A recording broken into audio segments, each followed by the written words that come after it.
Boa noite a todos.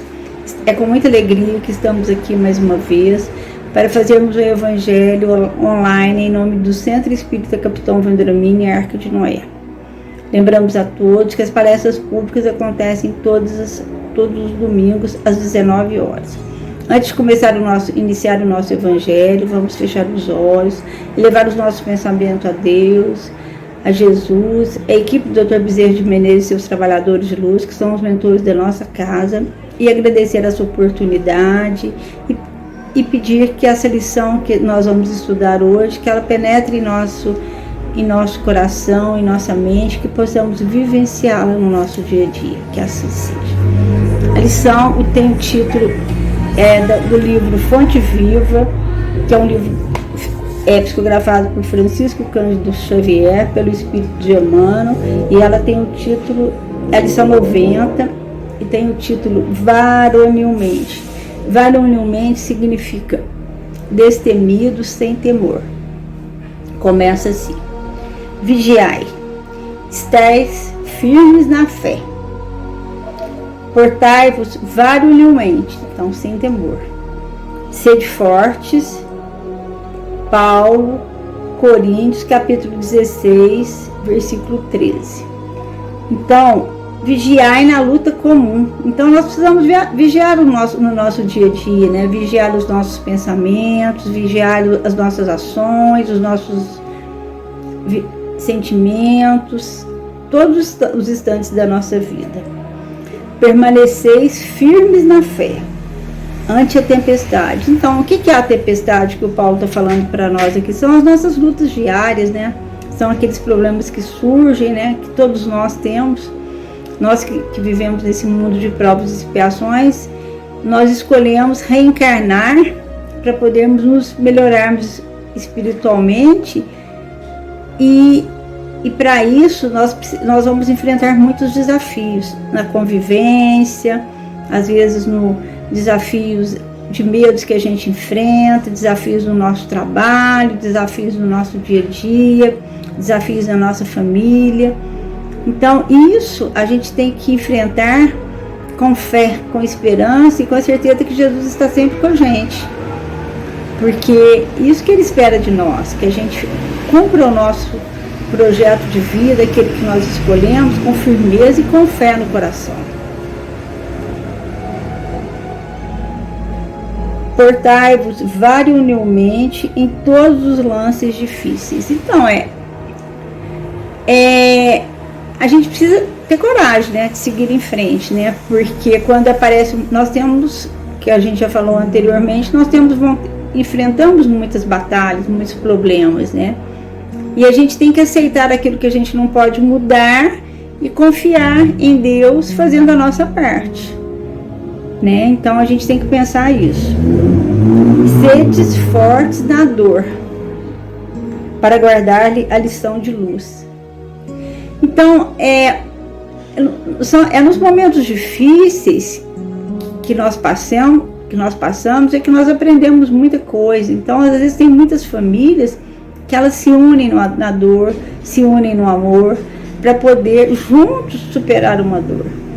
Então, às vezes a gente pensa que a dor é um processo corretivo, porque às vezes a gente segue às vezes tão solto na vida, sem pensar em ninguém, só pensando no nosso prazer, no nosso conforto, que é pela dor que nós enxergamos outras coisas. Então, a dor, aí a gente precisa ser forte na dor, porque depois da dor sempre vem um momento de paz, um momento de dever cumprido. Então, às vezes é pela dor que as famílias se unem, que a gente consegue trabalhar em nós muitos sentimentos que a gente nem estava pensando em trabalhar. Reveste-se o conselho de Paulo aos Coríntios, ainda hoje de surpreendente oportunidade.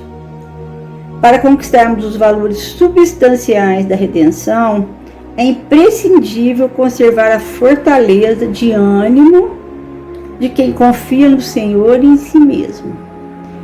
Então, para confiarmos em Deus, precisamos conhecer o seu Evangelho. estudar, meditar, colocar as informações em prática, vivenciar o Evangelho.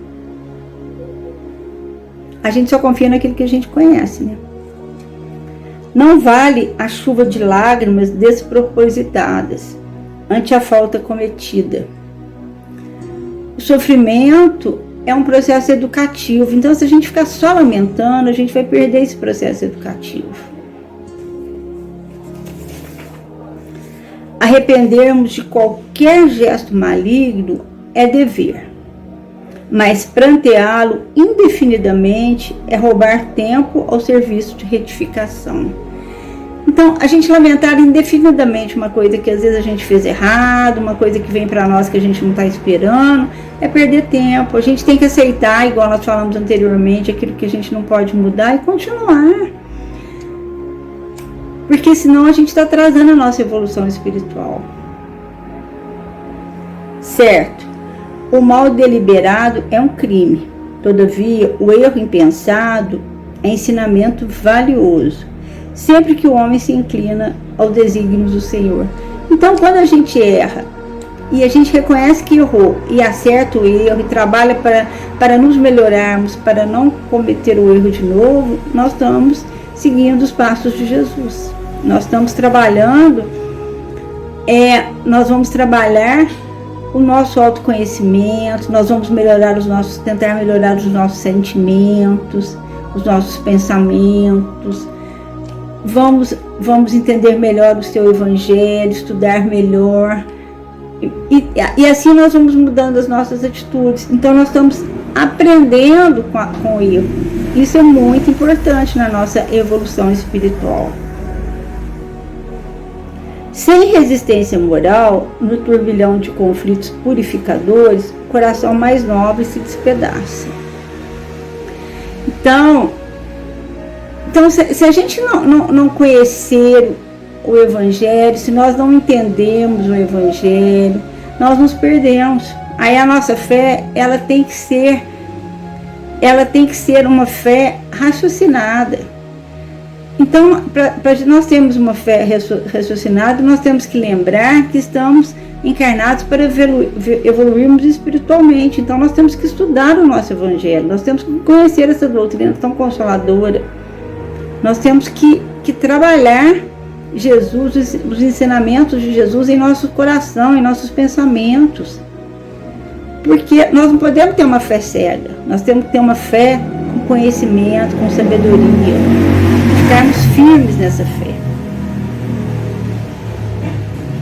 Não nos cabe, portanto, repousar no serviço de elevação. Então nós temos aquela coisa, né? O Pai trabalha até hoje.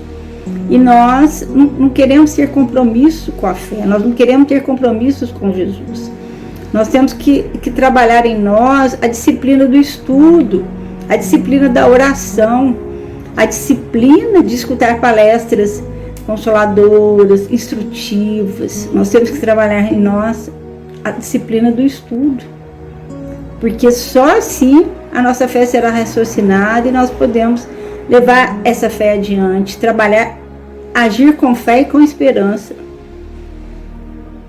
É natural que venhamos a tropeçar muitas vezes. É compreensível que nos firamos frequentemente nos espinhos da fenda. Então, cair e levantar faz parte da nossa evolução espiritual. Mas é muito importante uma palavra, cair, mas levantar. Né? Nós temos que trabalhar os nossos pensamentos e ação. Nós temos que trabalhar em nós a firmeza de pensamento, a certeza que nós somos espíritos, que nós não vamos ficar nesse mundo para sempre, que tudo vai passar um dia. Então a gente tem que, quando a gente estiver lá no fundo do poço, o Chico Xavier, ele quando estava tendo muitos problemas, ele pediu conselhos para Emmanuel, pediu que ele não aguentava mais. O que o Emmanuel falou para ele? Chico, tudo passa. Então, ele colocou uma placa disso na cama, do lado da cama dele, que tudo passa. Então nós temos que lembrar isso, tudo passa, mas a gente passa quando a gente tem fé, quando a gente cresce pela dor, quando a gente aproveita as tristezas, os problemas que nós temos para nos tornarmos pessoas melhores e não mais amargas. É natural, nossa, que já foi. Lastimável, contudo, será a nossa situação toda vez que exigirmos rede macia de consolações indébitas, interrompendo a marcha para o alto. Então, toda vez que a gente tem que lembrar que nós vivemos num mundo de provas e expiações. Então, se a gente quiser viver num mundo sem problemas, não existe.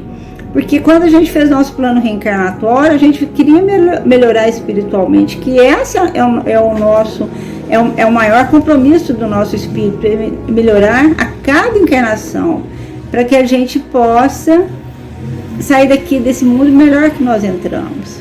Então, a gente não pode querer, a gente não vai ter vida mansa, a gente não vai ter rede macia, a gente não vai viver só de alegrias, a gente vai ter momentos felizes, mas nós também temos que aproveitar os bons momentos para nos fortalecer quando vêm os momentos difíceis. O cristão não é aprendiz de repouso falso, discípulo de um mestre que serviu sem acepção de pessoas até a cruz. Compete-lhe trabalhar na sementeira e na seara do infinito bem, vigiando, ajudando e agindo varinilmente.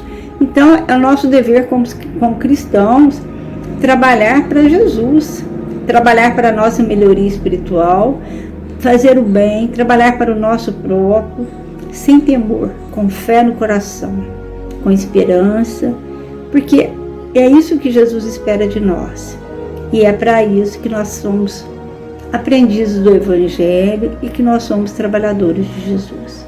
Muito obrigada, que todos tenham uma noite de muita paz. E agora nós vamos tomar a nossa água que foi fluidificada com muito amor. Que assim seja. Boa noite a todos.